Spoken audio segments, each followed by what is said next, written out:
এই অমুক তই অমুক কৈছে অখিল গগৈৰ কিবা এটা হৈছে সোশ্যাল মিডিয়াত অখিল গগৈৰ এগেইনষ্টে চাহ জনগোষ্ঠীৰ যিসকল লোক আছে তেখেতসকলে হ্যাশটেগ এন্টি আছামিজ অখিল বুলি এটা প্ৰটেষ্ট এটা অখিল গগৈৰ কথা মই ক'ব নাযাওঁ পৰহি দিনাখন মোৰ কোনোবাই মোক ক'লে বোলে তই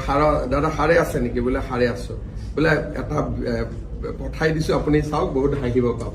তাতে এটা মই দেখিলো অখিল গগৈ ফেচবুকত তেওঁ লাইভ কৰিছে আৰু যোনে তেওঁৰ এগেইনষ্টত লিখে নাম ধৰি তাক গালি পাৰি আছে একদম মই নিশ্চিত যে অখিল গগৈৰ কিবা এটা হৈছে কিন্তু কি হৈছে মই কোৱাটো উচিত নহয় এটা আপোনালোকে নিজে নিজে আন্দাজ কৰক এই অমুক তই অমুক কৈছে যি ধৰণে তেওঁ কৰি আছিলে মই গোটেই ৰাতি হাঁহিছো গতিকে আজিকালি এইকাৰণে ময়ো এক প্ৰকাৰ অখিল গগৈ এতিয়া ফেন টাইপে হৈ যাম এইবিলাক বেছি ওলাই থাকিলে ৰাতি চব কাম বন কৰাৰ পিছত ৰাতি অখিল গগৈ লাইভ চালে মনটো পাতলি যায়